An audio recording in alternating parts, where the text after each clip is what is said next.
Seguiremos agora, então, com o próximo painel, o último deste primeiro dia do nosso evento, o Rio Money Forum, em sua primeira edição, sobre investimentos e infraestrutura social.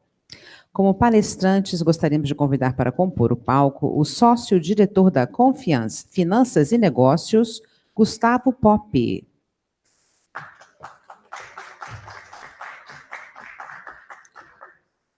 Também como palestrante, o superintendente do BNDES, Gabriel Visconti.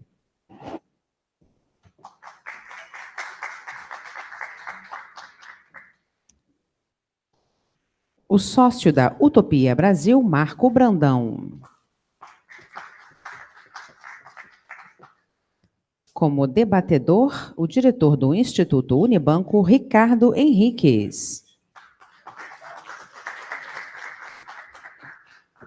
E para mediar esta próxima sessão, convidamos novamente ao palco o presidente executivo do CODEMEC, Tomás Tosta de Sá, para quem entregamos a condução dos trabalhos.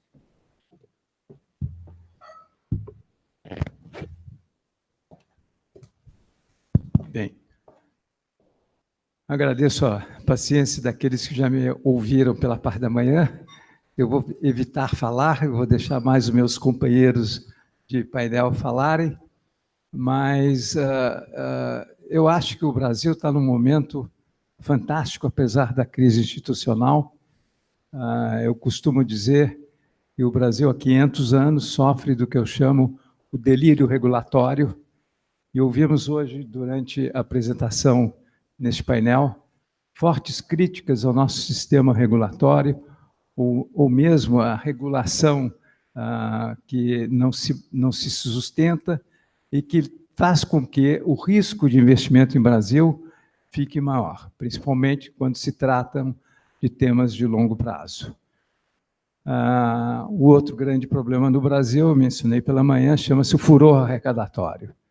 O Brasil tem uma tributação e o governo, pelo seu exagero de gastos, recorre ao financiamento através de títulos públicos, e o Brasil, mas não é de hoje, não, é 500 anos, minha gente. O Brasil já era exportado para financiar a coroa, e o ciclo brasileiro é caracterizado por isso. E mais grave de tudo é o que eu chamo o problema da impunidade, que vejo com otimismo o processo que vem ocorrendo nos últimos 10 anos. Padre Antônio Vieira, em 1600, já pregava contra a impunidade no país. Eu acho que esse conjunto de fatores nos permite ter uma visão otimista em relação ao país. Mesmo o meu amigo Luiz Ildefonso, um dos maiores investidores no setor da infraestrutura no Brasil, que criticou e vê com pessimismo a perspectiva da retomada ou do crescimento dos investimentos em infraestrutura, vê o Brasil com uma perspectiva otimista. Bem, eu vou passar a palavra, em primeiro lugar, para meu amigo Gustavo Poppe, e ele vai fazer a sua apresentação. Esse painel trata do investimento na infraestrutura social. Eu fiz a distinção, e o próprio Luiz Afonso, quando falou sobre saneamento, disse que esse não era um tema de logística. Saneamento faz parte do conjunto de investimentos na infraestrutura social. Eu, quando conversei com os meus amigos aqui, eu insisti muito no problema da infraestrutura social habitacional. Tem um ditado popular que diz: a educação vem do berço.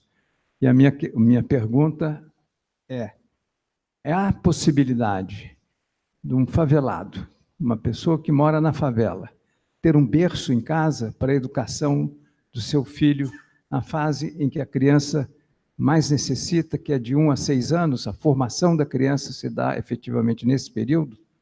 Não há.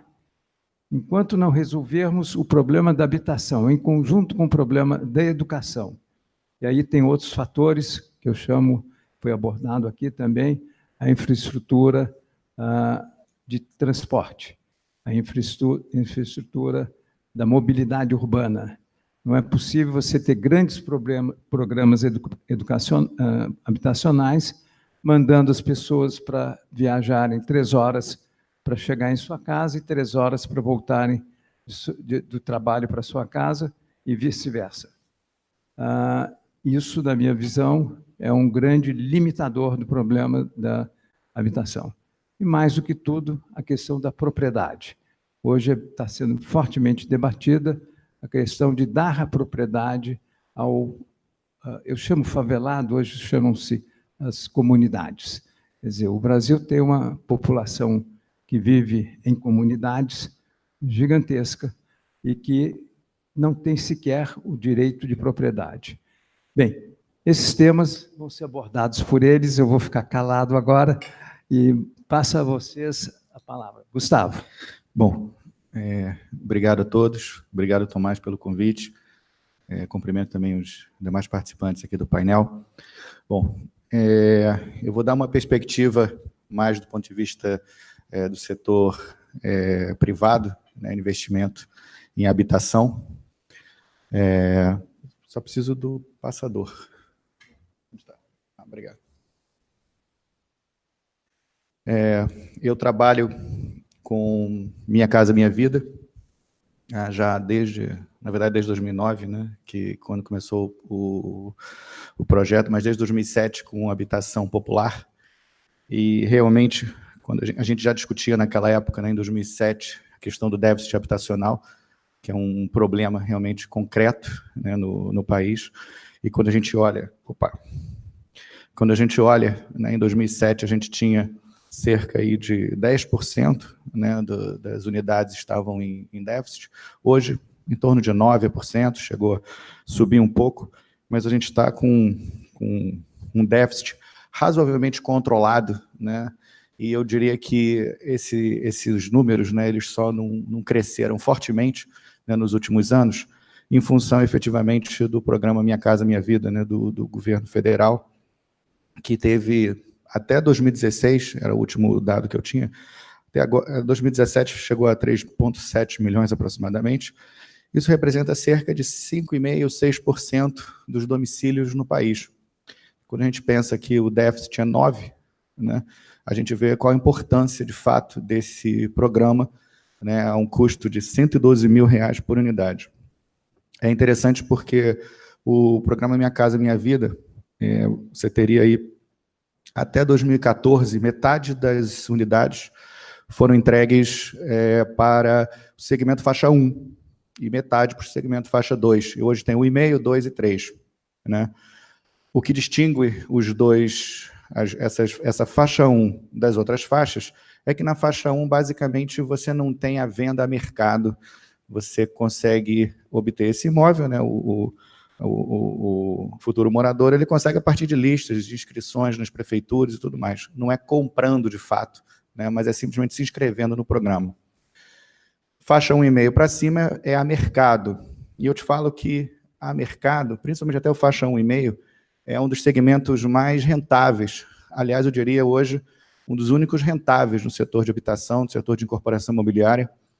Só para medida de comparação, se você pegar o resultado, por exemplo, de uma Cyrela, há bastante tempo ele é negativo e agora está zero, né, o resultado, o EBITDA da Cyrela é zero, nem divulga mais, né, o EBITDA porque é zero. Né, e quando você olha o EBITDA de uma MRV, que é a maior empresa do setor, né, nesse disparado, né, é um EBITDA de 18%, e ela gosta de dizer, agora, inclusive no último trimestre, informando com retorno sobre o patrimônio, né, o ROI, né, crescendo, batendo 12,8%.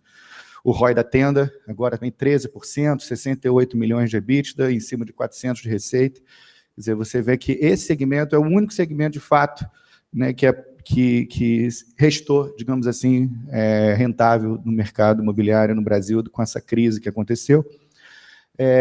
E essa crise, né, com esse retorno, ele realmente se repete em todas as empresas que sabem operar, né? Eu tenho alguns clientes que operam nessa área e realmente, assim, às vezes você chega a 25% de taxa de retorno, na verdade 32% de taxa de retorno, 25% de margem de EBITDA. E isso só é possível por causa do subsídio. se não houvesse o subsídio que vem, né, do governo federal, que começou com R$23 mil por unidade, agora chega a R$45 mil por unidade, né, unidades que sejam vendidas até 144 mil, R$45 mil pode ser de subsídio, sem contar o subsídio embutido na taxa de juros, que é de 5%, ninguém consegue financiamento no país a 5% ao ano, né, ainda mais por 30 anos. Né? Então, você tem dois tipos de subsídio, e se não fosse essa presença muito forte do Estado, né, nesse segmento, a gente teria hoje, certamente, 15%, né, de déficit habitacional. Né? E quando a gente olha a questão da propriedade, né, Tomás, a gente vê que, na verdade, o Brasil, 73%, né, dos imóveis no Brasil, dos domicílios, são próprios. Isso é muito maior do que vários países desenvolvidos. Né? Você tem até Holanda, Alemanha, França, Alemanha, perto de 40 e poucos por cento são próprios. Por quê? Porque você tem um mercado muito importante de locação também. E esse mercado de locação, ele é pujante, ele é importante, e a gente aqui no Brasil, lamentavelmente, ele não é muito grande. A gente falou um pouco nos painéis de manhã, aliás, falamos bastante, né, sobre longevidade, sobre crescimento da população, e aqui eu trago com um enfoque habitacional. Né? A população vem crescendo, o número daqui do livro Demanda Futura, né, ele é um pouquinho diferente do número do IBGE que foi mostrado de manhã, pouca coisa, 2% no máximo, mas também uma bela projeção até 2040, mas ela tem uma característica interessante, que é a redução do tamanho médio. Como você tem um crescimento da população e a redução do tamanho médio das unidades, você vê que o estoque cresce muito mais. Né? Ele sai de 57 milhões para 86 milhões. A gente está falando de praticamente 30 milhões de unidades nos próximos, assim, no horizonte aí de 30 anos, né? Entre 2010 e 2040. A gente já está no caminho. E a gente vê que essa demanda ela é decrescente, na realidade. Né? A cada ano, né, essa variação, se você coloca essa variação desse estoque estimado, a gente vê que essa variação é decrescente, e ela é bem próxima hoje, né, se a gente olha 1,5 milhão, por aí, é o que está entregando, né, no Minha Casa Minha Vida. Né? Então, o Minha Casa Minha Vida está suprindo, de fato, essa demanda por domicílios, às vezes até superando essa demanda, por isso que o déficit, às vezes, até cai efetivamente. Né? A gente vê que a renda média subiu nesse período, que permitiu também um aumento de preço, né, no ano se você olha de 2003 até 2012, né, principalmente a partir de 2007 e 2008, que você teve o maior boom, né, de preço no mercado imobiliário, isso também foi bastante impulsionado pela renda real e também pela melhor condição de crédito, principalmente proporcionado pelo programa Minha Casa Minha Vida. Né? A expansão do crédito foi brutal, e com isso sancionou o aumento de preço, né, do mercado imobiliário, e agora, obviamente, sem esse crédito, né, no segmento acima do Minha Casa Minha Vida, acabou, e também com a redução de renda que aconteceu, acabou, basicamente, né, as unidades. Né, você teve, em 2012, foram vendidos 1.400.000 imóveis entre residencial e comercial, agora foram 900 mil no ano passado, quer dizer, 30% a menos, né, de imóveis vendidos no Brasil inteiro, né, entre residencial e comercial. Quando a gente olha a evolução da renda, também nesse estudo, né, feito pela UF, né, mostra um crescimento, né, contínuo da renda, né, apesar de ser em valores um pouco decrescentes, né, mas, e aí, quando a gente olha o estoque, né, de domicílios por faixa de renda, a gente percebe, né, que realmente 60% de pessoas com renda até 1.800, que é a primeira faixa do Minha Casa Minha Vida. A gente vê que a grande maioria dos domicílios retrata, né, de fato, a pirâmide, né, populacional do Brasil. Né?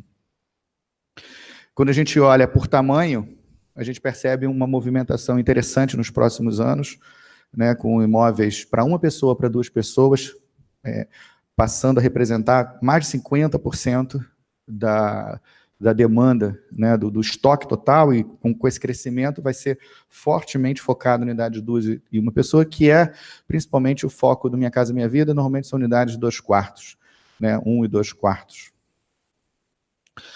A gente vê aqui um dado interessante, que quando a gente compõe isso pela condição de habitação, a gente vê que não só os imóveis próprios vão crescer, mas os imóveis de aluguel, né, de locação, também vão crescer fortemente, tá? Passando de 10 para 20 milhões de unidades.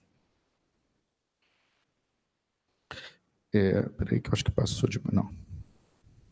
E aí a gente percebe, também falando um pouco da questão da locação, a gente vê que metade do déficit é em função, na verdade, são famílias que alugam, mas que o aluguel representa mais que 30%. São famílias com renda inferior a 3 salários mínimos, mas que o aluguel representa mais que 30% da sua renda, ou seja, é um custo excessivo, né, desse aluguel, e por isso é considerado déficit. A pessoa mora, mas mora pagando muito caro, né, por essa moradia, né?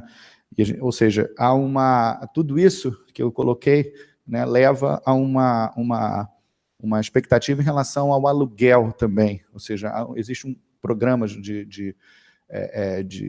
o Minha Casa Minha Vida, ele é focado principalmente na propriedade, né, mas para a gente resolver de fato, né, o problema social de habitação de vez, né, é importante a gente pensar também na questão do aluguel, né, principalmente no programa de aluguel social, que não pode vir sozinho, né? Ele deve vir recheado de outras questões que eu vou colocar também, né? Bom, primeiro, quando a gente olha, né, por esses dados do estudo da UF, a gente vê que 18,6% em 2010 eram domicílios alugados, eles vão ser 24%. Né? Como a gente viu naquele gráfico anterior, a gente está falando de 100% de crescimento, ou 10 milhões de unidades. Ou seja, você está falando de 10 anos de programa Minha Casa Minha Vida, basicamente, né, o que seria equivalente ao faixa 1, você poder entregar, né, para domicílios, para pessoas que vão alugar, né, principalmente. E quando a gente olha a rentabilidade, e aí é que vem o problema, né, de como o mercado de capitais pode ajudar, né, é bem complexo esse problema nessa faixa de renda. Né? Se você olha, de uma maneira geral, você já vê o aluguel, né, caindo, o aluguel residencial, a rentabilidade agora está em torno de 4,5%, 5%. Você tem países, já foi mais alto, né, mas hoje já está aí há alguns anos, né, desde 2012, abaixo de 6%. Né? Você tem países desenvolvidos onde é 6%, 7%, 8%, 10% chega a ser a renda proveniente do aluguel. Né? E a gente vê que com esse nível de renda, isso é imóvel de mercado, FIP, o índice FIP-ZAP. Então, isso não é aluguel social, ou seja, não é o custo, não é a rentabilidade que viria de um aluguel social, que seria menor, provavelmente, do que essa. Né? Então, assim, se já é difícil, né, você atrair investidores para alugar no mercado residencial, né, com uma rentabilidade dessa, imagina para o mercado social. Então, efetivamente, né, é uma situação em que a presença do Estado ela é fundamental, né, para poder resolver essa equação.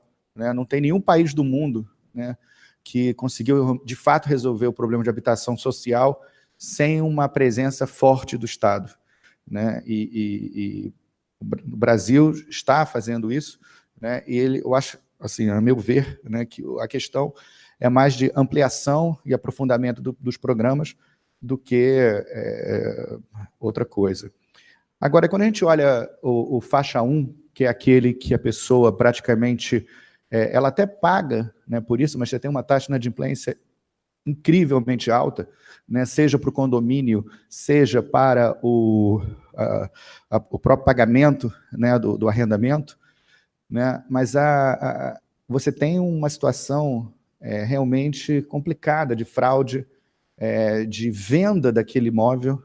Aquele imóvel que a pessoa ganhou do Estado, ela vai e vende. Tem inúmeros casos relatados, né, de invasões, de abandonos, e às vezes elas vendem por 50, 60, 80, às vezes 100 mil reais o imóvel, para pessoas que não estavam no programa, que não tinham direito de estar ali, pelo programa, pela coisa, mas eles acabam comprando para poder morar naquele apartamento. E a pessoa recebe o dinheiro e faz alguma outra coisa com o dinheiro e volta a morar em outro lugar. Né? Então, assim, a faixa 1, com a propriedade nesse segmento, né, ela realmente traz algumas consequências inesperadas, né? Então, assim, o que até o próprio Ministério da Cidade, né, a Secretaria de Habitação já tem falado, né, e já vem ocorrendo isso em alguns estados, né, São Paulo vem buscando fazer isso, o Paraná também, né, assim, aí como proposta, né, não só manter, né, obviamente, o Minha Casa Minha Vida, mas também criar, né, um programa de locação social, né, para que atenda essa futura demanda aí de 10 milhões de unidades, que certamente vai vir, né, para o segmento de uma renda mais reduzida, mas acompanhado de uma PPP para manutenção do valor desse patrimônio público, né, para que possa ter geração de emprego local, né, a própria manutenção do condomínio, fiscalização das moradias, um processo, né, de assistência social, onde que aquela comunidade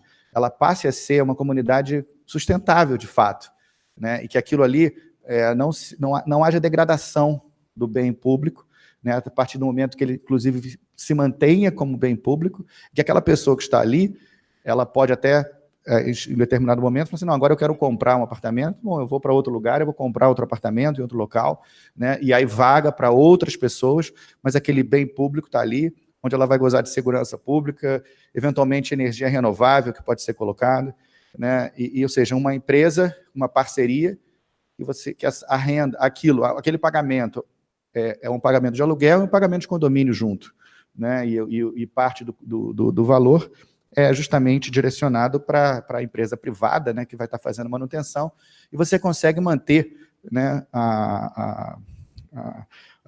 digamos assim, a viabilidade, né, até econômica, comercial desse empreendimento, que, a partir do momento que você tem esse fluxo de aluguéis, essa visibilidade, né, desse fluxo, eventualmente, aí sim, o governo poderia até vender, né, participações nesses empreendimentos, né, saindo, né, como proprietário, passando para algum fundo imobiliário, uma coisa que aí sim você tem um fluxo já previsto, né, de aluguel, obviamente com taxas, subsídios e garantias eventualmente, tá bom?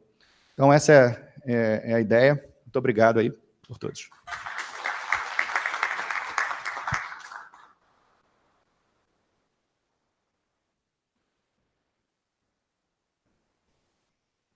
Pedir agora ao Gabriel, do BNDES, para fazer sua apresentação.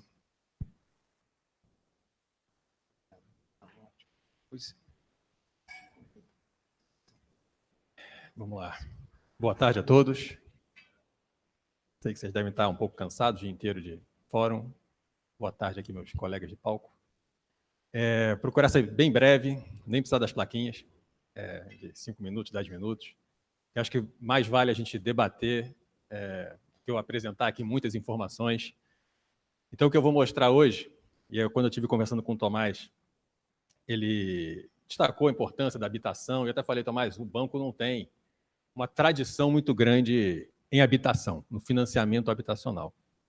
Mas nós temos uma tradição muito grande, que agora vem se reforçando, no que eu considero o mais importante em relação à infraestrutura social, que é o apoio às cidades, aos municípios. É claro que, do ponto de vista do governo federal e dos entes, dos estaduais, nós temos uma carteira enorme em relação a estados, mais de 60 bi, com investimentos de toda a natureza, mas, objetivamente, nós moramos nos municípios, nós moramos nas cidades, e aí é que talvez, a partir de uma mudança na legislação, nós possamos fazer mais diferença no apoio ao desenvolvimento da infraestrutura social nas cidades do país. E aí, qual foi essa primeira grande mudança? A legislação anterior, que era uma resolução do Conselho Monetário Nacional, que tinha um outro número, que é o 2827, quem tem mais relação ou conhece um pouco mais de endividamento do setor público deve lembrar desse número.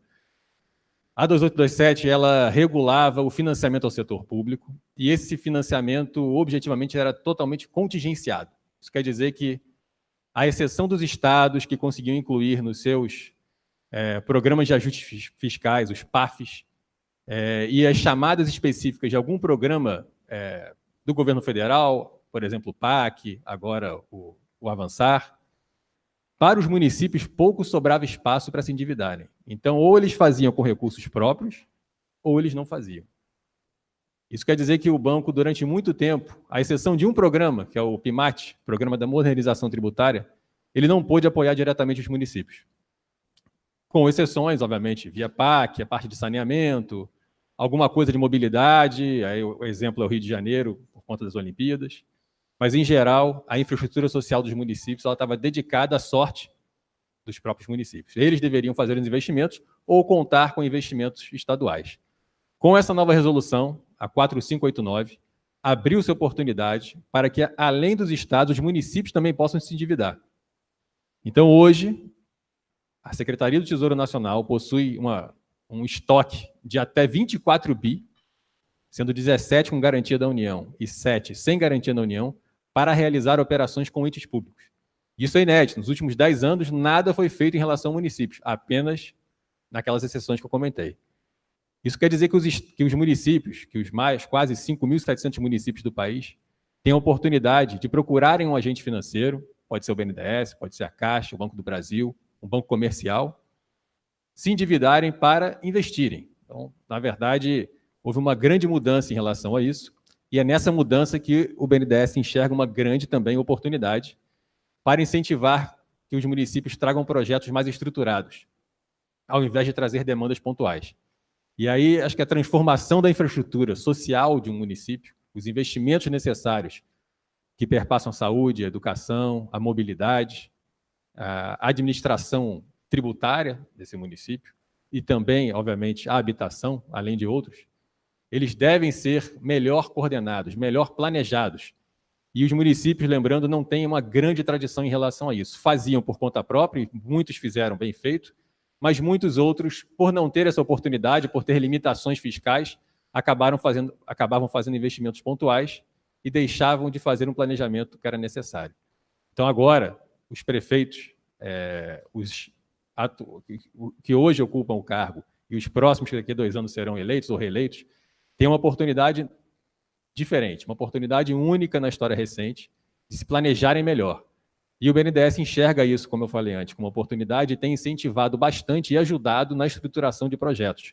Uma maior interlocução com os municípios, trazendo os municípios para conversar, levando as nossas linhas de financiamento para os municípios, o que antes não era possível, porque realmente a gente tinha uma limitação muito grande. E aí, qual o espectro de possibilidades? Todo tipo de investimento. Praticamente qualquer investimento que o município deseje fazer. E aí eu trouxe aqui os exemplos de segurança pública, saneamento, mobilidade, iluminação, serviços essenciais, saúde, educação, modernização da gestão e desenvolvimento integrado. Ou seja, praticamente tudo que o município deseja ou pode fazer, ele pode financiar. O que era totalmente diferente há 2 anos atrás. Ele realmente ficava restrito apenas àquele penúltimo programa, que é a modernização da gestão pública, havia uma exceção na lei, ou alguma chamada específica feita pelo governo federal. Como é que se dá esse apoio do banco? Para operações abaixo de 10 milhões, é somente via um agente financeiro, através do nosso parceiro, todos praticamente os agentes financeiros são parceiros do BNDES. Entre 10 e 150, ele pode fazer direto com o BNDES ou com o agente financeiro, acima de 150 com o parceiro financeiro. E aí o relacionamento é muito simples. Se ele já tem algum tipo de familiaridade com algum agente, enfim, comercial, público, ele pode procurar, e esse agente vai procurar o BNDES, ou ele pode vir direto ao banco, trazer sua operação, trazer seu projeto, para nós ajudarmos a melhorar, a estruturar esse projeto junto com o município. Condições financeiras. Hoje, estados também, mas municípios contam com o maior nível de participação que o banco pode oferecer nas suas políticas operacionais, que é 90%. Para saneamento, se for no âmbito do Avançar, essa participação chega a 95%. Então, praticamente todo o projeto pode ser financiado. A taxa de juros do banco, aí os senhores devem saber que mudou de TJLP para TLP, é uma taxa agora vinculada a índices de mercado, mas ainda é bastante competitivo, especialmente esse ano, por conta de um alfa, uma letrinha que faz com que a taxa ainda seja mais baixa esse ano do que será ano que vem.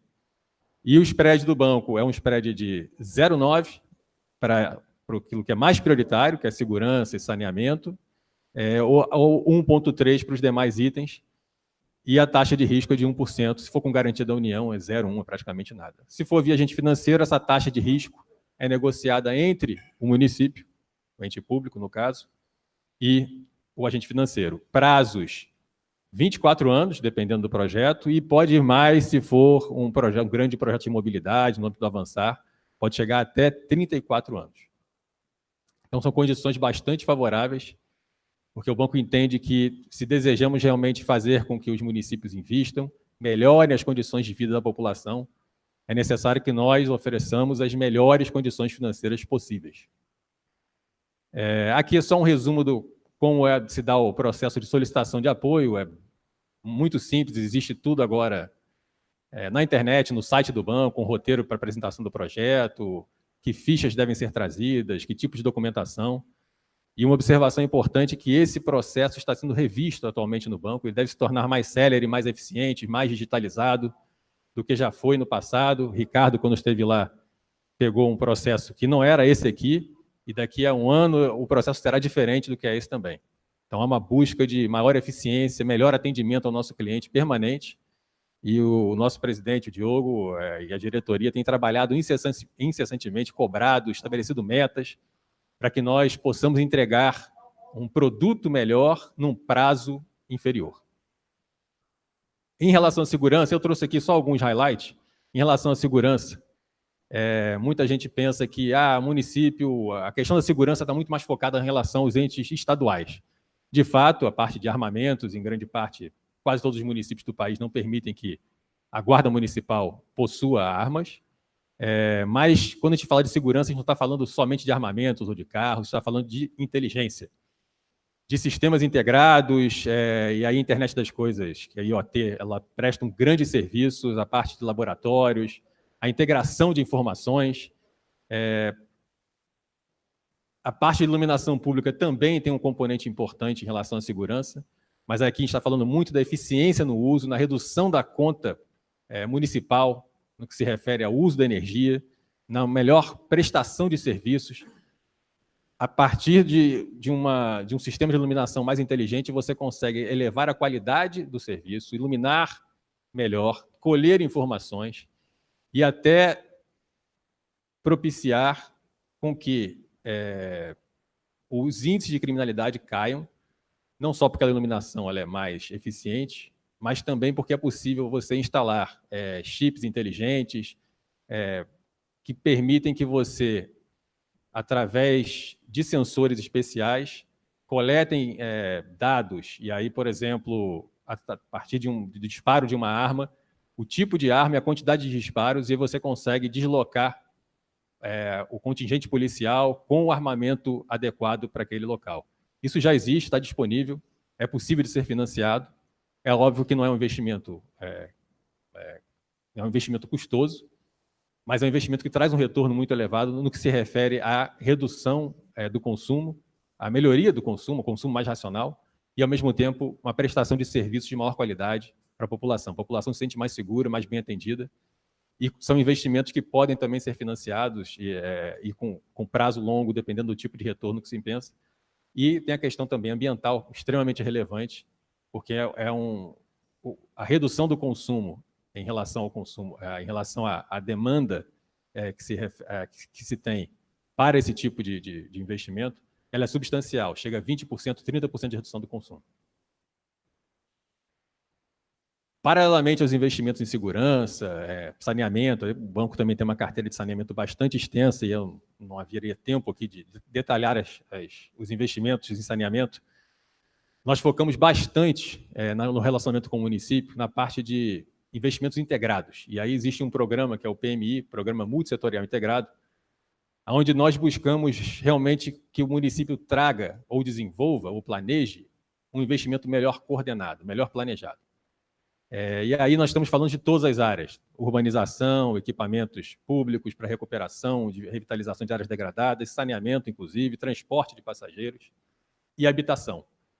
Esse, Tomás, é o único programa que permite que nós financiemos a habitação em si, mas é a habitação de interesse social, não é a habitação em larga escala, como a Caixa, por exemplo, pode financiar, mas a habitação de interesse social relacionada a investimentos que reduzam a desigualdade social numa determinada região, promovam o desenvolvimento urbano, façam investimentos de diferentes escalas, inclusive na geração de emprego e renda. Ali a habitação social é permitida e é, inclusive, incentivada. É óbvio que você não pretende fazer um grande investimento somente em habitação, mas se ele estiver conectado com os demais investimentos, especialmente a parte de saneamento, é possível que o banco venha a financiar, e nós temos alguns bons exemplos. No passado, quando não havia essa restrição para endividamento do setor público, nós construímos uma carteira interessante de PMI, e mais recentemente os municípios têm nos procurado bastante, trazendo investimentos dessa natureza, investimentos integrados e não pontuais. Nós não incentivamos que o município traga um investimento apenas em segurança ou apenas em iluminação. Não quer dizer que nós não venhamos a financiá-lo. Podemos financiar somente saneamento? Sim. Só iluminação? Com certeza. Transporte público? Também. Mas se vier integrado, melhor. Se vier coordenado, planejado, fazendo parte do planejamento do município, melhor ainda. E é isso que a gente vem incentivando, fazendo com que os municípios tragam realmente projetos melhores nos últimos anos. E aqui são algumas fotos, exemplos, como eram as regiões e como se transformaram em projetos que o banco financiou. E o outro programa que nós construímos uma carteira bastante significativa é o programa de modernização da administração tributária. Ele simplificadamente busca elevar a arrecadação e melhorar a eficiência no gasto desses recursos. Então, são investimentos em sistemas de informação, em software, em customização de softwares específicos para atendimento ao cidadão, para a máquina de arrecadação ela ser melhor gerida, e também para propiciar um gasto mais eficiente desses recursos na área de saúde, educação, habitação e saneamento. Georreferenciamento, cadastro, enfim, são investimentos normais, usuais nessa parte de PIMAT. E aí, só para exemplificar, terminando meu tempo, só o tamanho das carteiras que foram construídas. O PMI hoje a gente tem 25 projetos, 25 municípios, o PIMAT bem mais, porque o PIMAT não tinha aquela limitação da legislação. Qual é a nossa intenção? É inverter isso aqui. Não que a gente deseje que o PIMAT tenha um volume menor de financiamento, pelo contrário, a gente vai continuar financiando, mas o PMI a gente quer aumentar exponencialmente, quer dizer, incentivar mais que os municípios tragam esses projetos integrados, focando em habitação, focando em saneamento e infraestrutura, para fazer com que nós tenhamos uma melhoria na qualidade de vida da população. E esse é o nosso entendimento em relação a como podemos melhorar a infra social do país, especialmente através dos municípios. Obrigado.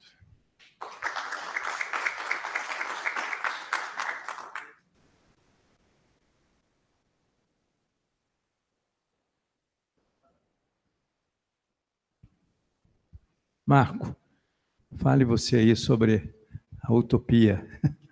Opa. Obrigado, Tomás, pela oportunidade. Pessoal, boa tarde a todos.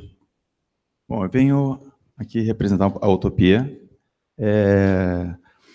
Ela é um estudo de design de soluções para as cidades, né? A gente está querendo criar uma rede de labs por todo o mundo, focando principalmente em cidades em desenvolvimento, né? A América do Sul, a Ásia e a África.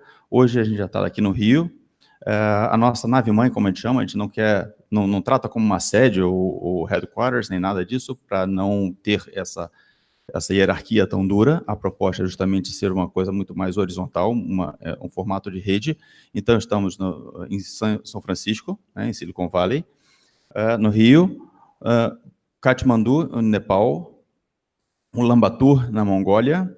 Estamos negociando com Buenos Aires, Nairobi e Mumbai. Isso nesse momento já. E a ideia é que a gente desenvolva soluções para a cidade, soluções urbanas. A gente entende que as cidades vêm crescendo muito rápido e com elas também todas as favelas que pertencem a elas, e essas cidades não estão preparadas para esse crescimento. A gente precisa se preparar com melhor, precisa ter uma infraestrutura. E eu acho que a gente vem conversando aqui muito sobre o banco, sobre estruturas do poder público, mas eu acho que a sociedade também deve sim começar a se mexer e se envolver nesse movimento, né? A gente precisa começar a desenvolver fazer a nossa parte também. Então, a gente propõe justamente desenvolver esses labs que fomentem essas soluções, que tragam soluções que possam ser aplicadas para desenvolver a cidade de uma maneira mais próxima à sociedade. A gente tem uma premissa que as nossas soluções devem ser para muitos e não para poucos, né? A gente trabalha principalmente em duas frentes. Uma é o Favela Labs, que a gente está chamando, que a ideia é justamente trabalhar inovação dentro das comunidades, né? A gente acredita que,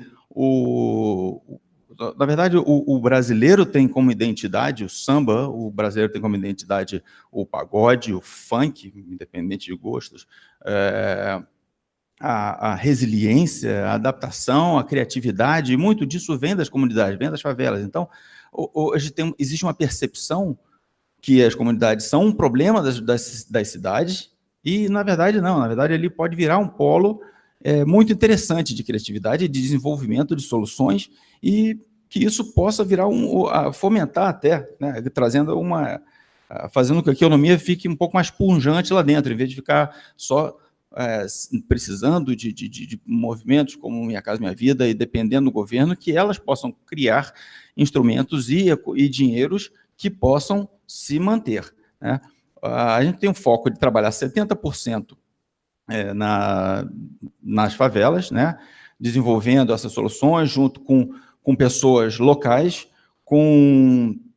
trazendo especialistas para desenvolver essas soluções, né? A gente quer criar espaços físicos onde tenha uma qualidade, né? Porque normalmente quando chega nas comunidades, chegam computadores já ultrapassados, com sistemas que não servem mais nada. Então, na verdade, nunca chega uma tecnologia de ponta que realmente dá a possibilidade alternativa que essas pessoas consigam desenvolver seus projetos lá dentro. Então, a ideia seria criar espaços de qualidade com tecnologia de ponta para que as pessoas das favelas e comunidades possam desenvolver as suas iniciativas. A gente propõe organizar designs sprints, que, na verdade, você junta os locais que sabem, de fato, o que eles precisam, o que eles demandam e quais são as necessidades lá dentro, e a gente traz especialistas que podem trazer e dar musculatura e formato para essas iniciativas. E, finalmente, a gente seleciona quais dessas ideias são mais próximas da realização, né, são mais promissoras, e a gente ajuda a projetar, desenhar o negócio em si e a buscar financiamento para essas iniciativas. Aqui tem um espaço, um modelo que a gente fala, um espaço bem clean, bem arejado, bem limpo, né, bem claro. E os outros 30% dos nossos recursos a gente foca no desenvolvimento de City Labs. Então, a ideia aqui também seria o desenvolvimento de soluções para a cidade, mas aqui com foco um pouco mais na cidade formal, como a gente chama, né? E trabalhando essa mesma metodologia de design, buscando soluções, prototipando essas ideias, trazendo jovens, trazendo pessoas da sociedade mesmo, que tem demandas e que tem a necessidade ali no dia a dia para trabalhar junto com essas soluções, né? Dentro do City Labs nós temos 3 elementos principais. Um que seria o estúdio, que é o espaço físico, onde a gente junta essas pessoas, a gente junta essas cabeças para desenvolver essas soluções e começar a buscar algum tipo de impacto na cidade. O outro seria um fundo, né, buscar o financiamento para essas startups que vão nascer tanto dentro do City Lab quanto dentro do Favela Lab. E, por último, o Hub, que a ideia é que a gente funcione também como esse espaço para receber, né? A gente brinca que a gente quer ser a sala de estar de pessoas que querem, cuidam e querem fazer alguma coisa pela sua cidade, né? Bom, aqui mudou. Bom, eu acho que é isso. Eu acho que, como o Gabriel comentou, a proposta aqui é muito mais trazer o debate. Eu acho que eu fiquei dentro do meu tempo. Então, é isso, gente. Obrigado.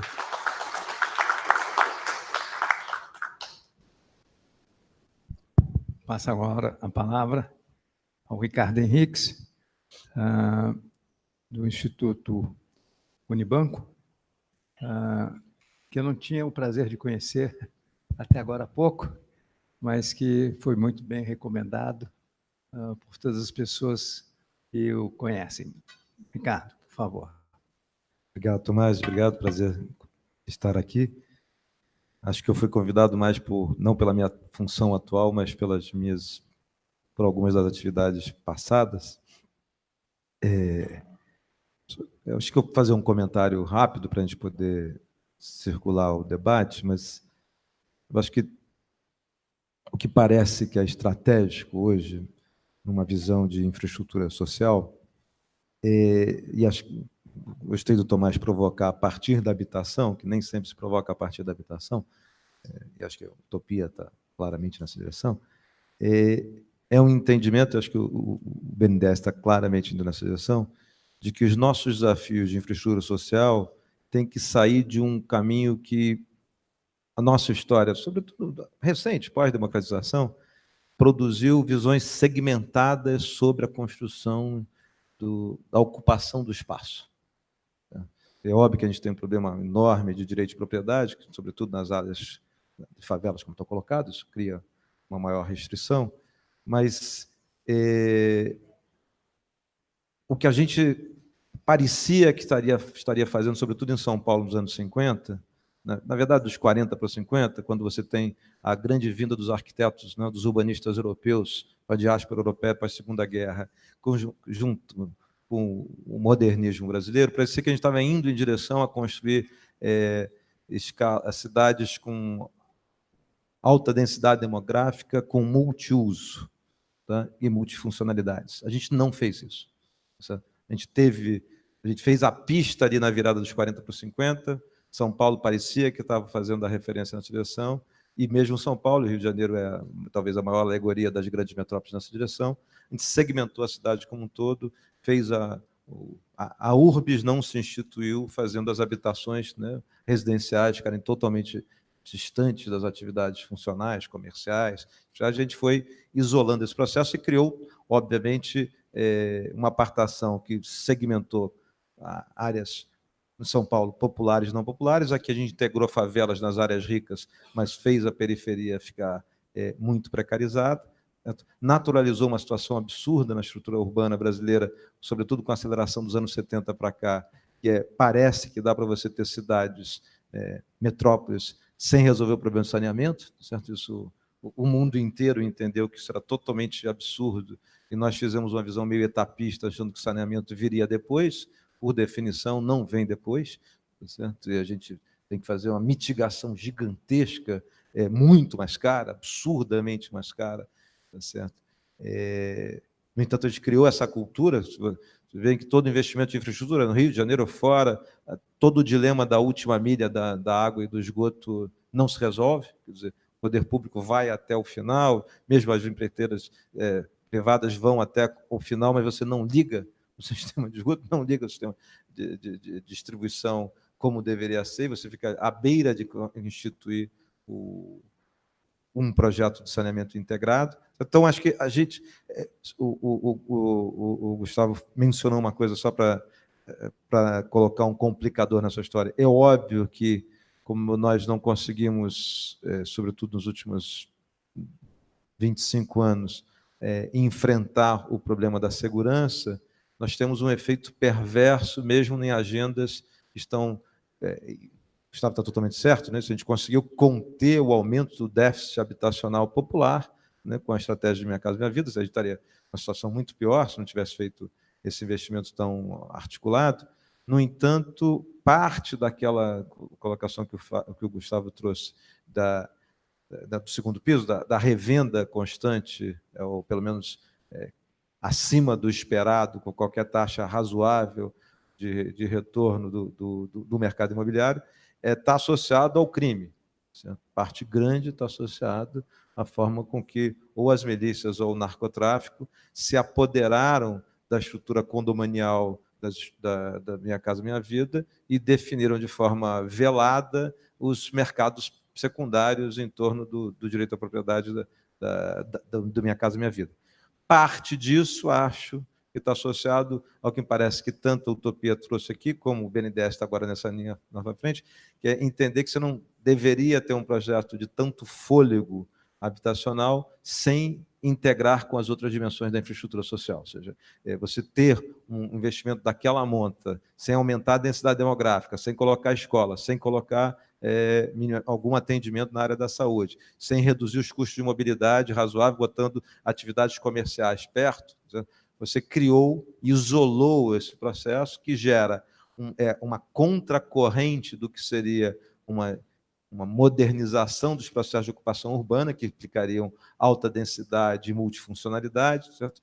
Para fazer uma agenda meio isolada só habitacional, que facilitou, por isso que eu estou fazendo essa ponte, facilitou a apropriação do crime e do controle daquele território. Certo? Então, foi por não se ter um planejamento multissetorial integrado, como, né, o Gabriel trouxe aqui, que é o sinal do BNDES, você aumentou a chance de colocar parte dessa população, certo? Que é o segmento 1, que o Estado estava colocando, que não tinha acesso à propriedade, refém dessa estrutura criminosa, ostensiva, tanto da milícia como do narcotráfico. Mas o que talvez mais interesse, e acho que é muito importante ter nesse espaço a discussão de infraestrutura social, é que todos os sinais contemporâneos no mundo como um todo, acho que o Marcos citou, não me parece por acaso, as cidades que ele está citando, não é isso? Esse desafio em Mumbai é um desafio gigantesco, mas ela já é uma cidade com altíssima densidade demográfica, mas também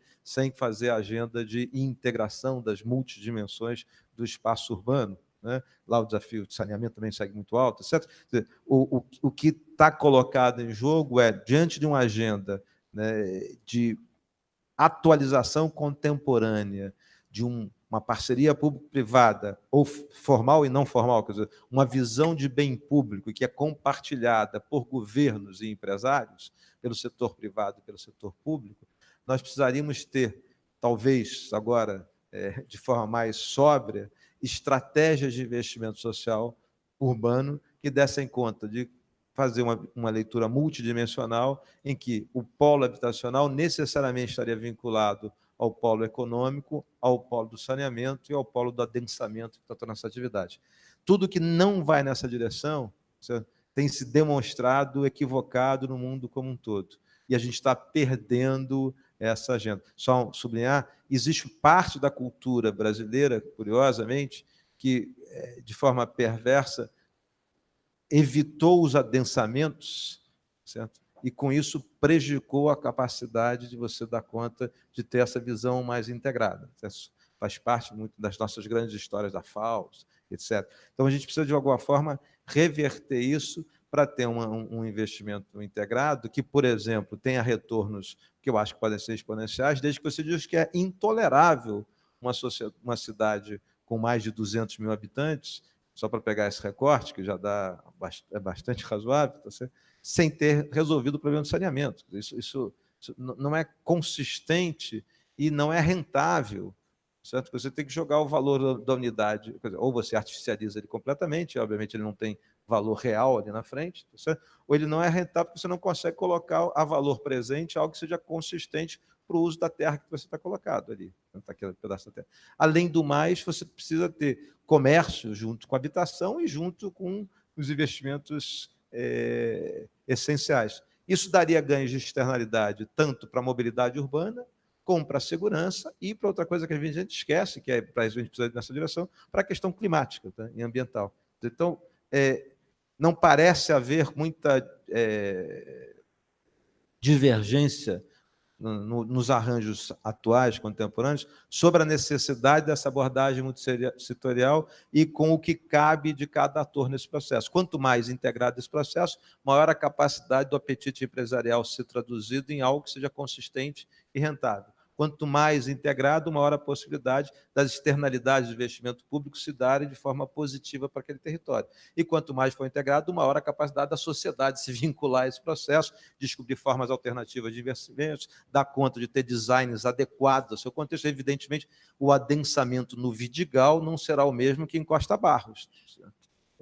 E a gente vai ter que entender como é que você vai, como vai ser, sei lá, em Campo Grande. Então, você vai ter que entender como você vai fazer esse processo, e toda estratégia que você trabalha com design local aumenta muito a probabilidade dessa coisa estar otimizada para essa solução, vamos dizer, da sociedade, portanto, do setor público e do setor privado, em simultâneo. Acho que a gente tem várias pistas. Eu não sabia dessa flexibilização que Gabriel trouxe, não sabia da legislação, que era realmente uma amarra enlouquecida, você não poder pegar empréstimo para fazer nada, mas não se resolverá só, isso é muito importante, só com o investimento, mesmo com quem tiver saúde financeira, captando empréstimo pelo setor público. Você precisa criar um ambiente que seja rentável para o setor privado. E ele tenderá a ser tão mais rentável e tão mais sustentável quanto mais integrado for esse espaço, essa espacialização, essa urbanização que está colocada. Então, no limite, a gente está falando de uma coisa muito curiosa, eu concluo aqui, Tomás, é que é um jogo ganha-ganha e que a maioria dos players jogou contra o jogo ganha-ganha. Então, é muito curioso. A gente gerou um péssimo de Pareto na sociedade brasileira do ponto de vista do urbano.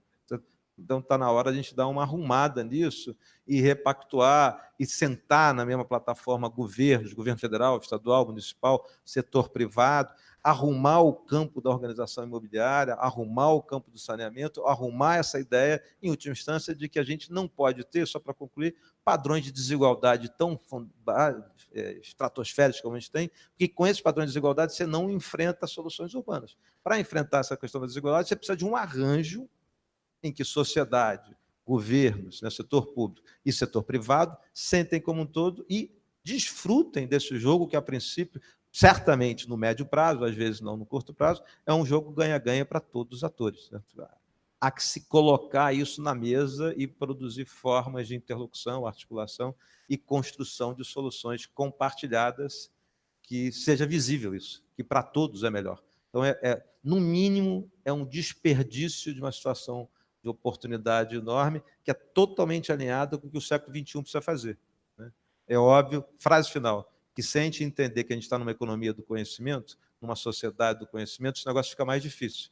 A gente precisa ter um enorme investimento em educação pesado, para poder atualizar essa agenda e entender que parte do desafio dessa ocupação urbana mais contemporânea, mais sofisticada, precisa dar conta de a gente gerar não só a igualdade de oportunidades, mas condições de mobilidade educacional para uma parcela grande da população que dê conta de estar dentro desse novo arranjo. Então, curiosamente, não é um problema de diagnóstico, me parece, não é um problema de instrumentos, é um problema, quer dizer, óbvio que tem que arrumar bem os instrumentos, etc., senão nada fica em pé, mas tem vários instrumentos disponíveis no mundo, tem vários que o Brasil está se adaptando, é mais um problema de como é que esse arranjo se dá de forma compartilhada para ser efetivo. Está tudo quase aí, mas, como várias coisas no Brasil, a gente chega na beira do gol para fazer o gol e não consegue. É só a gente lembrar, para a gente lembrar um exemplo, o FUST é um grande problema brasileiro. A gente produziu um fundo absolutamente fantástico, gerou esse instrumento todo e não consegue resolver o problema da última milha de tecnologia desse país de forma alguma, já se tentou por 10 portas. Tá certo? Então é muito curioso, não há nada que diga com qualquer sobriedade, se um analista europeu, do Banco Mundial, do BID, olha para a realidade brasileira, por que em termos de banda larga esse país não está integrado, tá certo? É incompreensível. Não há nenhuma variável relevante, razoável, que justifique. Sempre vai ter, não, como é que é a população ribeirinha de Marajó? É verdade. Vai ter uns lugares que são um pouquinho difíceis, vai dar um pouquinho mais de trabalho, mas a gente podia estar 97%, vamos ser otimistas, 90% do território completamente integrado há muito tempo. Não há um problema estrutural. Acho que é a mesma coisa do que a gente está falando aqui. Vai dar trabalho, custa muito dinheiro, é desafiador, etc. Mas os vetores para uma nova ocupação urbana que esteja sensível para a diversidade, para os desafios da desigualdade que a gente tem e para um arranjo que diga o Brasil pode produzir nas suas grandes cidades uma solução mais adequada do que a gente tem hoje, está tudo dado aí. Falta um pouquinho de liderança, é verdade que essas coisas ajudam, certo? Mas falta mais do que isso. Falta a gente conseguir sentar na mesa e compartilhar. É isso, mãe. Obrigado.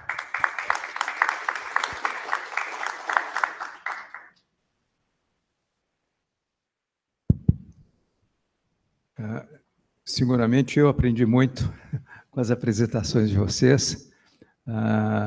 Eu vou passar diretamente ao plenário para ver se as pessoas querem fazer perguntas. Senão, a gente conduz algumas questões aqui. Quem quer falar? Alguém quer fazer alguma pergunta?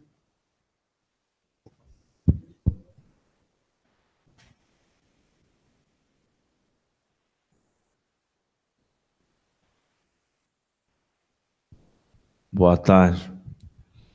Meu nome é Júlio César, sou jornalista. Um dia desses teve uma reunião lá na UFRJ, lá na Urca, na Praia Vermelha, sobre a questão da crise financeira e fiscal do Rio de Janeiro. Aí o debate foi muito interessante com os professores Esther e Bruno Sobral, de Economia. Aí eu gostaria de saber do Gabriel Visconde sobre a questão com o BNDES, como banco público, pode ajudar a resolver a questão grave do Rio de Janeiro. É isso aí.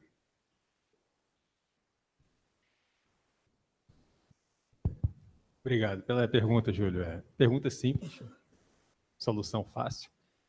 Só uma dúvida, município ou estado? Estado, ok, mais grave. Esperei que você falasse município. Opa, então dá para... A situação do estado, Júlio, na verdade, ela está até, do ponto de vista legislativo, equacionada. Não sei se você se recorda, o governo federal promulgou duas leis. Uma é a 156, que permitiu a repactuação de dívidas de todos os entes da federação. Primeiro, dívidas com a União e também dívidas com programas com o BNDES, 5 programas. O Rio de Janeiro, ele não entrou nesta lei, porque ele já estava inadimplente, enfim, mas logo depois foi promulgada uma nova lei, que é a 159. A 159, ela trata do regime de recuperação fiscal. É uma lei dura, não é bom um ente entrar, mas o Rio não tinha outra saída. Por conta dessa lei, uma série de medidas foram adotadas pelo governo do Estado do Rio, medidas de austeridade fiscal, como aumento da alíquota da Previdência para ativos e aposentados. Isso gerou uma série de questionamentos judiciais, ainda tem gerado, e outras de não permitir aumentos quantitativos, não permitir aumento de salário. Mas, por conta desses ajustes, o Rio também foi solicitado um empréstimo junto à União. A União liberou esses recursos, 2,6 bi, que ajudou o Rio a pagar parte dos salários atrasados. Uma parte ainda se encontra, acho que em atraso, pequena, mas uma parte, a grande parcela, a maior parcela dos atrasados foi paga. Mas a situação do Estado como um todo ainda é bastante delicada. Não há dúvida que, mesmo com a recuperação dos preços do petróleo, royalties sempre ajudam. A economia brasileira não ajuda não só o Rio, não ajuda os demais estados e acaba afetando também os municípios. Então, a área que eu sou responsável, ela tem um cunho socioambiental, mas ela também tem a parte de ente público. E olhando o quadro Brasil, não só o estado do Rio, outros estados estão numa situação também muito difícil. O Rio é mais grave, mas há outros estados também que passam por um momento bastante delicado, com dificuldades para cumprir pagamentos para fornecedores, salários, e municípios também. Num grau menor, os municípios acabaram sendo menos afetados, mas também foram afetados, porque a arrecadação de impostos ela cai, os repasses de FPE e FPM também. Então, o país como um todo, e essa situação só vai melhorar se nós voltarmos a crescer, então a resposta objetiva é: quanto mais o banco ajudar o país a investir, mais estaremos ajudando não somente o estado do Rio, mas também os demais estados. Não tem outra solução. No curto prazo é austeridade fiscal, infelizmente medidas duras, são necessárias, mas no médio e longo prazo, nem a austeridade fiscal pura vai resolver. Ou a gente volta a investir, ou o país volta a crescer, ou além do Rio, outros estados também ingressarão na 159, e vão ficar numa situação tão difícil quanto o Rio, e municípios que também, até um passado recente, tinham uma saúde fiscal, financeira melhor, mas hoje também enfrentam bastante dificuldade. Então, o quadro não é favorável. Ou o país volta a crescer, ou teremos problemas similares em outros entes da federação, infelizmente.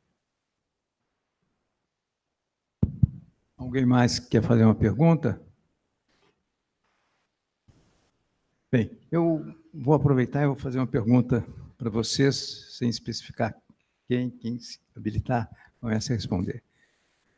Faz uns 10 anos atrás, aproximadamente, o Robert Shiller, que ganhou o prêmio Nobel, ele veio ao Brasil, estava em Campos do Jordão, no congresso das bolsas em Campos do Jordão, e ele falou sobre a bolha imobiliária ocorrida nos Estados Unidos, e foi alimentada, todas as grandes bolhas são alimentadas por excesso de crédito, os derivativos tóxicos levaram à explosão do sistema financeiro americano, começando com o impacto dessa bolha imobiliária. E ele dizia que nos Estados Unidos, todas as vezes, ele tinha um gráfico de 100 anos de valorização da terra nos Estados Unidos, ele dizia que não havia valorização da terra. Todas as vezes que os preços dos imóveis subiam fruto da valorização da terra, era indicativo de uma bolha imobiliária. E que nos Estados Unidos, e isso é verdade também na Europa, o que ocorria é que novas fronteiras imobiliárias eram criadas. Fronteiras imobiliárias essas que eram fruto do movimento de investimentos na mobilidade urbana. Eu morei nos Estados Unidos durante 2 anos, fazendo mestrado na Universidade de Nova York, 77, 78, e conheci de perto o projeto da ilha de Long Island. Todos conhecem a ilha de Long Island, na década de 40, era uma ilha onde se plantava batatas, onde algumas famílias ricas tinham suas propriedades.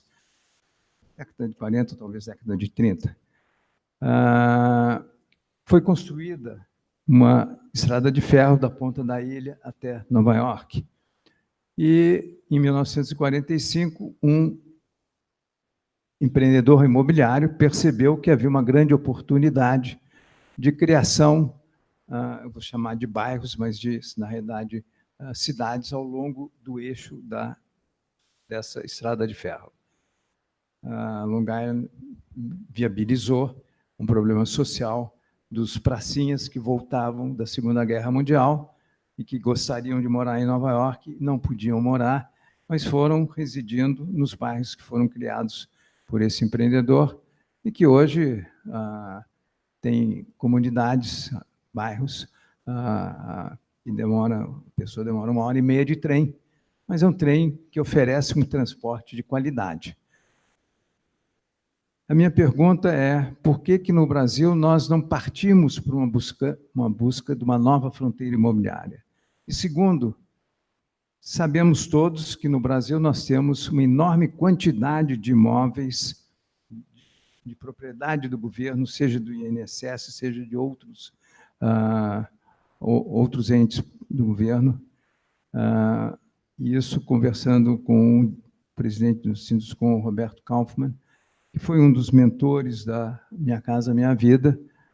Eu estava com ele lá no Sinduscom, lá na Lapa, e ele dizia: Tomás, aqui temos uma quantidade de imóveis que poderiam se transformar em imóveis para habitação, uma ocupação social desses imóveis com habitação para fins sociais, mas isso não ocorre, fruto de uma falta de conversa, eu acho, dos entes públicos, municipais, estaduais, para resolver essa questão.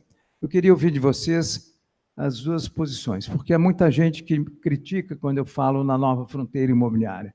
Não, o importante é trazer a habitação para dentro da cidade.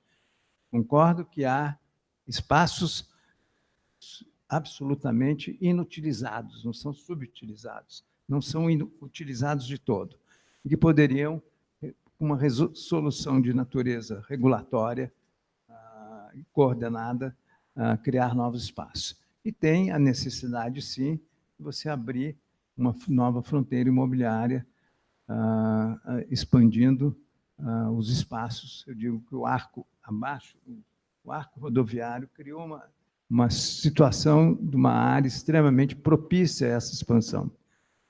Passo a vocês. Eu estou achando que quem vai começar respondendo é o Ricardo. Ricardo, fala até com você. Não, Tomás. Duas coisas.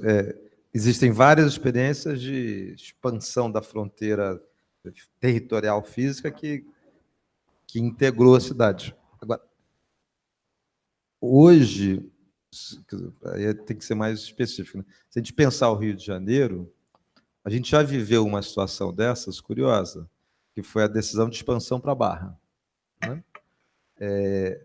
Independente das avaliações, existem várias disputas entre os urbanistas, se foi correto ou errado. Faz, agora que a gente posso dar opinião, mas tem uma coisa curiosa, a gente fez esse investimento todo, criou, obviamente, uma agenda de crescimento imobiliário que não foi uma bolha, importante, né? Mas a gente não foi capaz de fazer em simultâneo uma noção de fronteira, que é uma fronteira endógena, tá? Deixa eu só brincar aqui contigo. Porque a infraestrutura que nós tínhamos no momento que se fez a expansão para a Barra, ela estava instalada na zona norte da cidade, tá certo? Infraestrutura com mobilidade, com toda a linha de trem, tá certo? E infraestrutura de equipamentos públicos, tá certo? E você poderia ter feito investimentos de adensamento territorial com alto retorno e com o valor da terra já instituído. Tomé era vigário, é só seguir a linha do trem, tá certo? E sair fazendo esse tipo de ocupação. Provavelmente, é uma noção de fronteira um pouquinho diferente, né? Que não é território desocupado, é o contrário, é território já ocupado, que podia estar sendo ressignificado, com mais adensamento, evidentemente, com valorização da terra, que o retorno para todo mundo, volto sempre, e para quem iria morar lá, podia ser muito maior do que a gente continua com o problema, por exemplo, só para pegar o que eu já falei, de saneamento na Barra. A gente continua com um enorme problema de saneamento. Não era um problema estrito de terra, diferente de Manhattan. É engraçado, eu comecei a ler agora, só li umas 100 páginas, porque eu comecei a ler no domingo, mas tem um romance da Jane Egan, que se chama Ilha de Manhattan, está contando essa história. É um romance, uma belíssima escritora, mas está contando a história dos anos 30 de Manhattan, começando a fazer essa expansão e entrando nas áreas do Portão. Vale a pena vocês olharem. Eu estou curioso pelo romance meu, mas também por essa certa historiografia ali local que ela está construindo. Mas a gente viveu esse processo e fez uma escolha curiosa. A mesma coisa quando você vai pegar áreas gigantescas que a gente tem na Zona Oeste, no Rio. Não entrando pela Barra, mas entra pela Avenida Brasil. Campo Grande, assim, mas volta, é uma coisa, territorialmente, para o Rio de Janeiro, sei lá, Campo Grande e Guaratiba, eu não estou vendo, mas deve ser 30% do território, 20% do território, isso é uma coisa gigante, território tirando as montanhas, né? Território edificável. Então, acho que assim, na cidade do Rio de Janeiro, só para...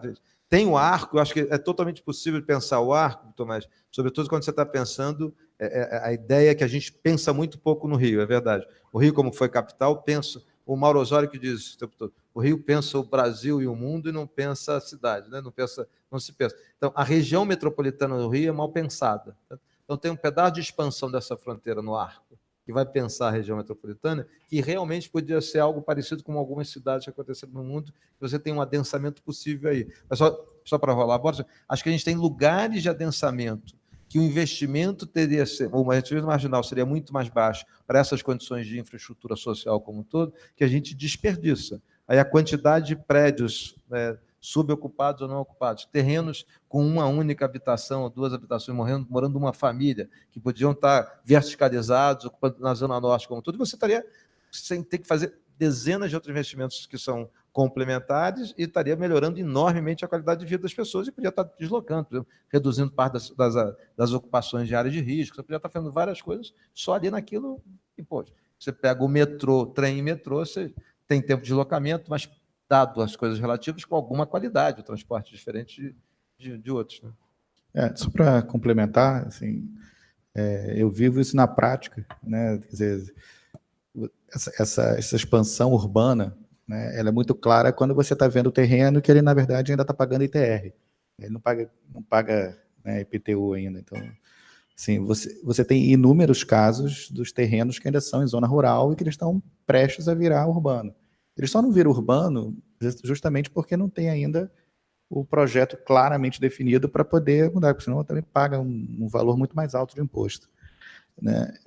E do ponto de vista da malha, né, quer dizer, o que mais se busca, né, na zona norte, tá, é justamente achar um terreno, né, perto da linha do trem, perto ou do metrô também, para você poder ter justamente a mobilidade. É o que mais se destaca, né, quando você está num lançamento imobiliário, né, de Minha Casa Minha Vida, ou de um segmento um pouquinho superior, é justamente, olha, você está a 5 minutos andando da estação do metrô, você está a tantos minutos da estação do trem, você está aqui, tem uma escola, tem isso, tem aquilo, ou seja, você tem casos que sim, que o empreendimento até chega antes, mas o que o empreendedor busca, para ele ter retorno, para que alguém também queira comprar aquilo, ele quer justamente um local que seja próximo dos equipamentos urbanos, né, existentes.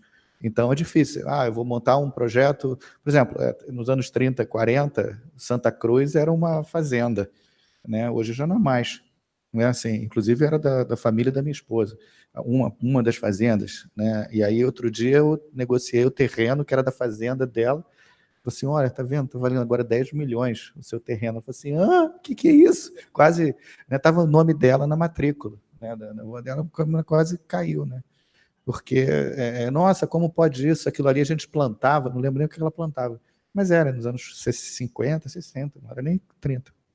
Então, assim, vendeu na época, né? Mas é aquela coisa, efetivamente, você teve isso, né? E você está tendo isso. É que isso é muito difícil de perceber, né? Essa fronteira ela vai acontecendo e, de fato, existe a fronteira. Por que ela não é tão espalhada, né? Aparentemente tão espalhada? Porque existem oportunidades também intra-cidade.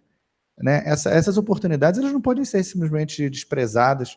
Né? É exatamente onde há um maior potencial de retorno, onde há uma maior demanda, tudo mais. Então, você vai fazer investimento dentro da cidade também. Mas, e também não tem muito espaço dentro da cidade para empreendimentos de 500, 600, 800 unidades, ou 1.000 unidades, como eu já fiz, né, no Jacarepaguá, você faz 1.300 unidades, 1.000 unidades, 2.500 unidades, e é um absurdo do ponto de vista também, às vezes, né, você lidar com esse adensamento tão grande, né, hoje em dia não tem mais demanda também para... Você tem que fazer faseado, é muito demorado e tal, mas tem um projeto que a gente está vendo lá perto de Ribeirão Preto, que são, sei lá, 2.500 unidades, né? E você vai fazer ao longo de 3, 4 anos, e é justamente na fronteira da cidade. Né? Então, assim, isso acontece, essa expansão, ela é natural, ela acontece em todos os lugares, aconteceu em Nova York, acontece no Rio, São Paulo, em qualquer metrópole ou região metropolitana, acontece. Eu não vejo essa dificuldade de fazer isso. O que acontece também no Brasil é que você tem ainda, dentro da cidade, muita coisa. Lá em Nova York, você às vezes pode não perceber, mas é porque naquela rua ali, na 53, 52, tal, você olhou, você tinha um prédio, continua tendo um prédio, só que já é outro prédio. É porque não existe mais terreno vazio. Então você destrói aquele prédio, você implode aquele prédio e constrói outro no lugar. Então, parte do problema, assim, quando você olha, tem 6 milhões e 300 mil unidades de domicílios, né, de déficit habitacional, tem 7 milhões e 900 de unidades disponíveis. Disponíveis significa vazias. Tem 6 milhões e 300 mil de déficit, 7 milhões e 900. Só que esses 7 milhões e 900 não são as unidades que as 6 milhões e 300 mil famílias precisam. Então, aí é quase como se eu estivesse buscando, tipo, como é que eu vou encaixar essa tampinha aqui numa outra garrafa? Não vai funcionar. Né? Então, a gente tem que buscar soluções práticas, de uma forma mais pragmática. Né? Assim, o mercado precisa de uma solução assim, para o segmento de habitação popular, né, que você tenha você tem dois segmentos, o que é hoje faixa 1, né, e o que é o faixa 1,5 até R$7 mil de renda, né, a gente conseguiu uma equação que funciona, né, a gente precisa agora melhorar a parte da parte de locação e sim melhorar dentro do restante do programa tudo que a gente conversou aqui, que é a parte da integração, né, como o Ricardo colocou, o Gabriel também, ou seja, colocar a parte de educação, desenvolvimento do empreendedorismo local, toda a parte de energia renovável, né, de poder captar energia solar, reutilização de água de chuva, todos os preceitos, né, mais modernos que podem ser feitos, né, e que precisam ser implantados, mas dentro de um conceito de uma parceria público-privada, onde, principalmente no segmento inferior, né, que você vai garantir a manutenção daquela propriedade, do valor daquela propriedade. E nem que, assim, tem um livro interessante, né, do Malcolm Gladwell, se não me engano, né, que ele mostra em Nova York, ele mostra, acho que é o do Tipping Point, né, que ele mostra como que por que o metrô em Nova York era tão degradado, né, e ele mostra, né, que a partir do momento que começou a haver um processo de limpeza, de reorganização de todo o metrô em Nova York, o metrô em Nova York melhorou.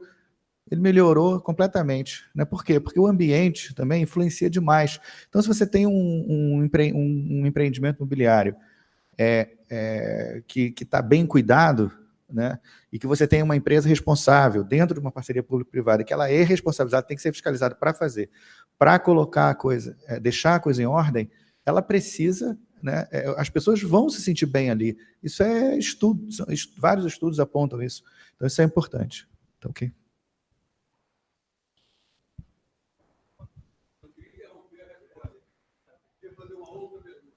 Então, faça a pergunta e vai ser a última, porque está em cima da hora.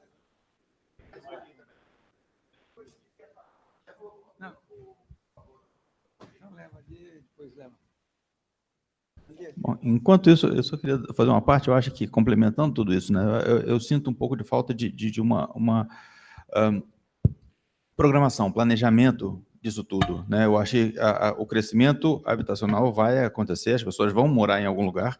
Se você tem difícil acesso à mobilidade, você vai dar um jeito de morar mais perto do seu trabalho, porque você não vai gastar 4 horas mal vividas, entendeu? Por mais que você tenha que se submeter a uma casa muito mais simples, uma situação de vida, uma situação de moradia muito mais prejudicada em relação a isso. Então, eu tive participando em Toronto, em 2015, de um evento, e eles falavam que eles estavam fazendo um planejamento para a área do Porto lá de 70 anos. Eu falei, 70 anos? Eu falei, nossa, eu fiquei com uma inveja tremenda, porque aqui a gente tem, nesse painel anterior, alguém está falando que para ele um curto prazo é 10 anos. Sim, o pessoal está falando sobre 70 anos. Então, eu acho que faz um pouco de falta esse tipo de planejamento. E uma outra coisa, as gestões, elas, hoje em dia, eu sei que isso talvez um desabafo mais de qualquer coisa, você tem essas gestões que são de 4 anos e a gestão seguinte faz questão de meio que derrubar tudo que foi feito na gestão anterior para recomeçar. Então, talvez isso seja um pouco do que o Ricardo comentou. É mais fácil você realmente fazer um prédio em 4 anos do que você organizar, repensar uma área que já está construída, né? Talvez, ou seja, a revitalização daquilo lá custasse mais do que 4 anos, então talvez por isso constrói-se na Barra e se fica com essa proposta. Eu acho que é um pouco por aí. Uma solução que eu acho interessante é justamente, eu acho, trazendo a sardinha para o lado da sociedade. Eu acho que como que a gente consegue, de alguma maneira, envolver a sociedade nesse processo, porque a gestão muda de 4 em 4 anos, a sociedade não, a gente vive sempre. Como que a gente consegue, de alguma maneira, trazer a sociedade para cobrar que esse planejamento seja feito e que seja contínuo, né? A pergunta é para você mesmo. Você é o Brandão? Então, sobre a utopia, não é? Eu achei o seu projeto lindo, você está de parabéns. Eu queria entender se a utopia é uma startup ainda ou ela já está numa fase mais adiantada. Essa é uma primeira pergunta. A segunda pergunta não é uma crítica, mas ouvi de você o seguinte. Sendo um projeto, vamos dizer assim, entre aspas, utópico, não é? Eu achei ele assim um pouco ambicioso demais, na minha visão ainda incompleta. Porque dizem assim, se você tem a solução para acabar com a poluição de São Paulo, não é? Não conta para ninguém, vá a Aracaju, que é a capital do menor estado da federação, resolva o problema da poluição lá, tenha um caso de sucesso e a partir daí então você amplifica e tenha sucesso em São Paulo, em outras capitais e outras metrópoles. Legal. Eu pergunto, não é muito ambicioso o projeto da utopia, porque além de grandes metrópoles, cidades, aqui no país, você também está numa atuação global, né? Eu vi você falando em várias outras cidades fora do Brasil. Vamos lá. Seu nome? Obrigado. Luiz Guilherme Dias. Luiz Guilherme, obrigado. Sim, a utopia, vamos dizer, ela é uma semi-startup. A gente tem 2 anos já que a gente vem construindo, vem conversando sobre isso. O fundador, que é o Jonathan, ele trabalhou durante 11 anos na China, justamente com comunidades, com favelas. A gente trabalha muito com um conceito de microcidades, né? Então, por exemplo, dentro das comunidades, a gente entende que existe hoje a presença da violência, né, do tráfico ou milícia, mas existe também um desejo das pessoas que não querem que aquilo esteja lá, né? Ou seja, as pessoas não querem o tráfico, nem os traficantes querem que os seus filhos sejam traficantes, porque por mais, eu vou falar mais do tráfico, que a milícia é uma coisa, como o próprio Ricardo falou outro dia, é uma coisa meio esdrúxula que nasceu, que é meio um pouco diferente. Mas o tráfico, o traficante não quer que os filhos sejam traficantes, porque por mais que você tenha todo um glamour, vamos dizer assim, do poder da arma na cintura, do poder do dinheiro, você não pode sair da comunidade, porque você vai acabar sendo preso ou morto. Então você é refém daquela sua situação. Então você tem dinheiro, tem tudo, mas você não pode ir ao cinema com a sua família por conta da sua própria segurança. Então não existe isso. E eu vejo um pouco, a gente entende um pouco dessa violência como um vácuo do Estado. Na verdade, o tráfico ele ocupa um espaço que o Estado não ocupa dentro das comunidades. Tá? Você tem, dentro do Cantagalo, você tem 25 mil moradores, e se você tem 50, vamos ser pessimistas, 70 pessoas envolvidas diretamente com o tráfico é muito.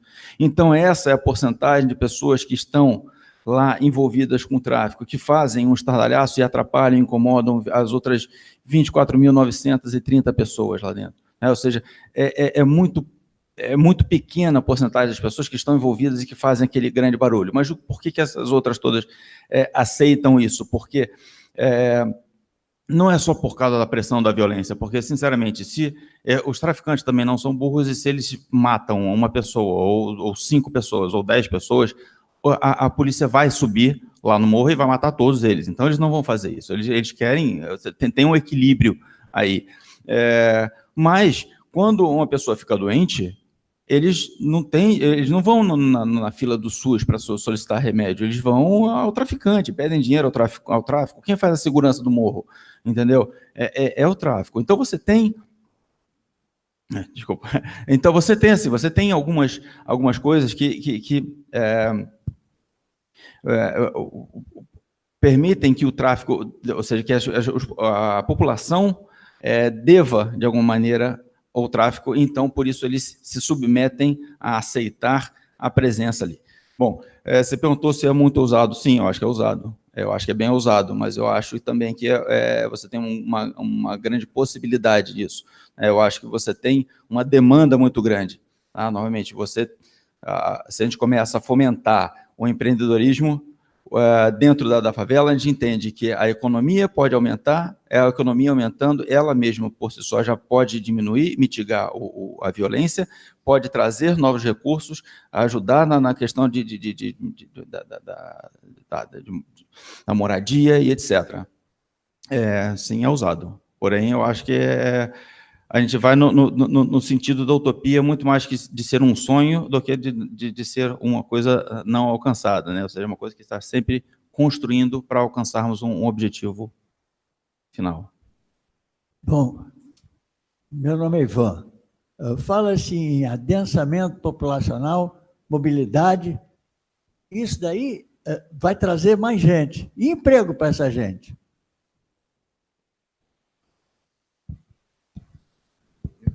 Gabriel, é para você. Não, a pergunta tem que gerar investimento para poder ter emprego. A pergunta do emprego. Ivan era para ser respondida pelo Molina. Molina demorou muito para fazer a pergunta. Não, Ivan, emprego vai existir, outra, eu acho que é menos emprego e muito mais empreendedorismo. O conceito de emprego é você estar ligado a um ente que te oferece o trabalho. Eu acho que você vai ter no Brasil muito mais o desenvolvimento do empreendedorismo, e não é nada diferente do que ocorreu nos Estados Unidos na década de 70, 80, quando aquilo que eu falei de manhã, o mantra que mudou, o que é bom para a pequena e média empresa é bom para a economia americana. Eu acho que esse é o nosso mantra. É pena que tivéssemos muito poucos jovens aqui na plateia hoje. Eu imaginava que teríamos mais. Talvez amanhã a gente vá ter um número maior. Muitíssimo obrigado a todos. Eu agradeço aos meus panelistas aqui. Muitíssimo obrigado. Foi um prazer enorme, aprendi muito. Espero que vocês também tenham aproveitado bastante. Obrigado a todos. Tchau.